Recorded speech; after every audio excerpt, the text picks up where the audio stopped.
semble que la gastronomie suit l'économie. Aujourd'hui, de plus en plus, il y a eu une difficulté en France, il y a une crise économique relative en Europe centrale, enfin, je veux dire en Europe, il y a une crise. Donc aujourd'hui, je pense que les grandes tables vont s'en sortir, parce que les grandes tables attirent la grande clientèle internationale. Mais aujourd'hui, des chefs, depuis une dizaine d'années, ouvrent des deuxièmes adresses, troisièmes adresses, quatrièmes adresses, autour, on peut donner un chiffre, autour, disons, d'une dépense sur un restaurant de 30 à 50 euros, ce qui est quand même encore accessible pour une middle class, une classe parisienne, même dans les grandes villes de province. Mais aujourd'hui, il y a une difficulté pour aller au restaurant. Les restaurants sont en grande difficulté économique. Donc, si vous voulez, c'est très très paradoxal, très dangereux pour la restauration.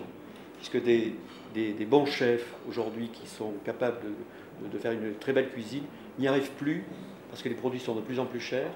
Les gens vont moins au restaurant et demandent à dépenser beaucoup moins. Donc, lorsqu'on dépense moins, on ne peut pas s'offrir des grands produits. Et c'est McDonald's qui règne maintenant. Comment ? Non. Pas encore. Non, pas encore. Il y a encore de l'espoir. Mais il y a une difficulté, c'est vrai. Il y a une cuisine une restauration à deux vitesses. Je pense que pour ajouter quelque chose, la crise a peut-être modifié, parce que pendant un certain temps, les cuisiniers on était arrivé à une espèce de caricature, c'est-à-dire qu'on faisait des plats qui étaient comme des structures, comme des sculptures. On privilégiait un peu la forme sur le fond. Parfois, on voyait arriver un plat à un dîner et personne n'osait commencer parce qu'on ne savait pas très bien comment l'attaquer. Alors, il y a quand même une conséquence heureuse, parce qu'il ne faut pas être négatif. Ces périodes-là permettent à des jeunes chefs de s'installer en petite formation, c'est-à-dire un chef en cuisine et une personne en salle. Aujourd'hui, on voit, depuis 2-3 ans, pas plus, en France, quelles que soient les régions, des jeunes chefs qui ouvrent des restaurants avec leurs moyens et qui arrivent justement avec une cuisine, ce que disait Bertrand tout à l'heure, une cuisine de simplicité de produits. Ça, c'est intéressant. Bon, disons les deux tendances, c'est la tendance bistrot. Je pense que les bistrots depuis, on peut retrouver ça depuis même pas 10 ans, 5 ans à peu près. Что сейчас в моде, это вот Les petites tables. Французское бистро, да, маленькие рестораны с маленькими столиками. Alors, les Russes, à Paris, on a une image un peu caricaturale. Ну, в Париже такая, скажем, карикатура русских, да. Il y a 3 sortes de Russes. On est Il y a les anciens, Считаем, что 3 вида русских существует. des aristocrates un peu désargentés, Ну, как сказать, Старые, старые, если да. можно так, qui, никого не обидеть. qui portent de vieilles robes, Те, которые одеваются такими длинными платьями. quelques bijoux de famille Ну, украшения семейные, которые получили в наследстве. et beaucoup de souvenirs. И очень много всяких также сувениров. Воспоминаний. Et ça, pour les Français, ça évoque les années 30, И для французов это представляет период 30-х годов. une période assez excentrique. Такой эксцентричный Les период. ballets russes, Который они cette espèce de folie russe. вспоминают таким русским сумасшествием, балет. Ensuite, on franchit bien des années. On arrive on va dire, les hit girls. Потом переходим на другое время, так называемых it girls. Alors, elles sont grandes, Высокие, elles sont blondes, блондинки. elles ont des décolletés avantageux. Impressionnant. Богатый капитал. Elles s'appellent Natalia, Natacha, tous des noms A. Voilà. Et elles tournent autour des podiums. И которые крутятся на подиумах, сценах. Alors là, la plus connue, qui maintenant c'est Natalia Vodianova, Сейчас самая известная Наталья Водянова, puisqu'elle a une liaison avec le fils de Bernard Arnault, которая после, значит, ее развода с лордом английским встречается с сыном Бернара Арно, qui est le grand patron donc, de LVMH, Dior, etc. который Хозяин. хозяин, да, такого дома, управляющий с Louis Vuitton et Moët Chandon. Et alors la troisième catégorie de Russes, ce sont les Russes costauds, qui sont épais, И третья категория русских – это таких qui sont très riches сильных, богатых, et qui ont des valises de dollars ou d'euros, которые чемоданы долларов и евро, des manières un peu brutales, иногда с таким агрессивным или брутальным поведением, qui и sont жестами, souvent entourés de jolies filles и всегда сопровожденные с красивыми девушками, et qui ont beaucoup d'avenir. и у которых перспективы хорошие. Voilà. Mais entre ces trois catégories, on attend un peu maintenant une quatrième qui serait, on va dire, des Russes un peu plus, qui auraient un mélange d'éducation ou de culture et de fortune, qui pourrait... Сейчас ожидаем, скажем, четвертое поколение русских, в котором найдем вот смесь, во-первых, всего этого и еще более такой интеллигенция, savoir-faire и savoir-vivre. Parce qu'à Paris, il y a une vraie nostalgie du caractère russe. Потому что во Франции, в Париже особенно скучаем за настоящим русским характером. Pour moi, je vais peut-être vous décevoir. Il faut faire taire le mec là. Ouais.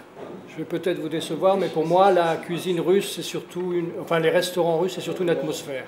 Il y a des plats typiques, mais il y a autour de ces plats une espèce de magie qui faisait qu'on allait, parce qu'il y en a beaucoup moins aujourd'hui, on allait dans ces endroits pour retrouver une sorte de fièvre un peu festive. Oui. On tapait des mains, on buvait de la vodka et on pleurait à la fin. C'est une manière de manger, d'être, d'évoluer, d'avancer. Manger sans avoir l'air de manger.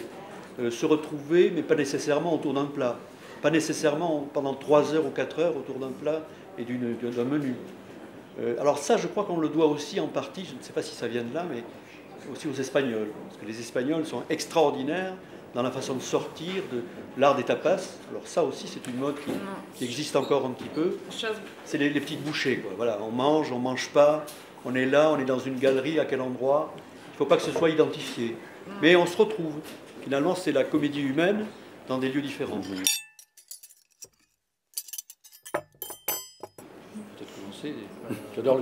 Nous adorons le caviar, oui. Simplement. Мы обожаем икру. Le caviar. Mais Ossièvre, maintenant, Sevruga, voilà. Beluga, on est d'accord.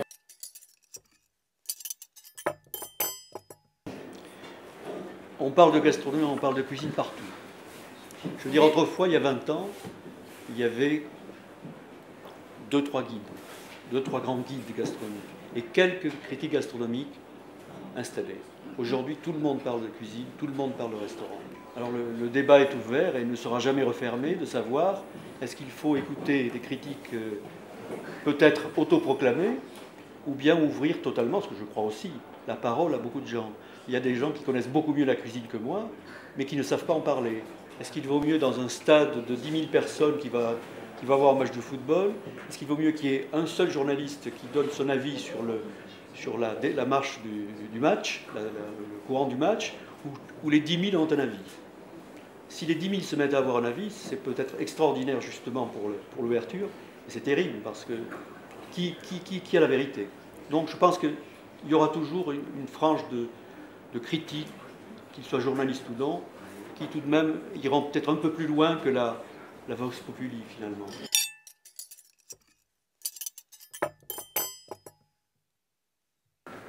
Chroniqueur, c'est pas forcément les femmes, parce que c'est un genre aussi de chronique un peu d'esprit, enfin avec donc qui peut être aussi bien masculin que féminin. Mais c'est vrai qu'il y a probablement un regard différent. Скорее всего, как бы взгляд как таковой он. Pour moi, c'est peut-être le regard différent, c'est peut-être que je regarde plus les femmes. Но с его стороны он может больше внимания обращает на женщин. Et que avec un regard forcément un peu différent de celui d'une femme. Donc je n'ai pas de... Et je suis peut-être un petit peu plus dur avec les hommes, И может быть он более жесткий как бы с мужчинами, parce que ce sont des rivaux. Et voilà, mais je pense pas que... Voilà, alors après, il faut... Vous savez, quand on est dans ma position, on est comme les Parisiennes aujourd'hui, c'est-à-dire sur des... Parisiens ou parisiennes? Parisiennes, sur des talons aiguilles très hauts, et on est toujours un peu en équilibre, même si maintenant on se développe le profil de la businesswoman, Даже если сейчас как бы вот профиль деловой женщины, да, бизнесвумен, qui est plus tranchante et qui supporte mal qu'on la juge sur sa tenue. Je veux dire, rien ne change dans ce domaine. C'est la manière de l'exprimer qui change. C'est la rapidité aussi de réaction, puisqu'on voit aujourd'hui qu'une critique se développe sur Internet, sur Twitter, sur Facebook, etc. Mais le fondamental demeure. Je pense qu'hier, aujourd'hui, demain, il y aura toujours un intérêt évidemment pour la cuisine. Moi, ce qui m'intéresse, c'est de savoir quelle cuisine, à quel endroit, avec qui. Et je pense qu'on peut arriver, même en lisant une carte, à savoir quelle sera la cuisine, quel sera l'esprit de cette cuisine, ou l'absence de saveur de cette cuisine. Il m'arrive parfois de dire qu'un chef ressemble à sa cuisine, ou le contraire, hein, la cuisine ressemble au chef. Et parfois, je suis au restaurant, je goûte un plat, je sais que le chef, je vais le rencontrer, ou le voir, ou l'apercevoir, et je le vois, et je dis, il ressemble vraiment à sa cuisine. Alors, s'il est tout timide, avec des petites moustaches, tout blanc, je dis, ça ne m'étonne pas, le plat que j'ai goûté était sans saveur. Et ce que j'espère juste pour demain, c'est que la technologie ne gâche pas la réalité du contact humain, c'est-à-dire qu'est-ce que c'est qu'un restaurant? C'est un lieu de rencontre, un lieu de plaisir, c'est un lieu festif, c'est un lieu de gourmandise, c'est un lieu parfois de sensualité, même de sexualité. C'est une manière d'être qui est difficile à cerner. Но через одежду они, как бы парижане, они представляют на самом деле свой образ жизни. Mais en tous les cas, la culture est doit être au centre des préoccupations affichées. Которые на самом деле как бы тяжело определить, но культура, она является вот именно Du parisien. Главным источником. Ça veut dire qu'on ne porte pas de grands décolletés, des mini-jupes. Si. Ça, je vous rassure. Après, c'est selon ça peut être smoking, ça peut être la petite robe noire qui est très... Aujourd'hui, le noir reste quand même la couleur, comme si les gens avaient un peu peur de se montrer. Attendez, vous savez, la ville, on l'a vu entre deux embouteillages. Si j'ai un jugement sur Moscou en une demi-journée, ce sera encore pire que la caricature. Non, mais j'étais venu déjà à Moscou. Disons qu'on est dans une ville en pleine ascension économique, dans une ville au pouvoir fort et à la gastronomie naissante. Une ville qui mérite d'être découverte, mais qui a encore besoin de se trouver un équilibre entre son développement et son passé un peu...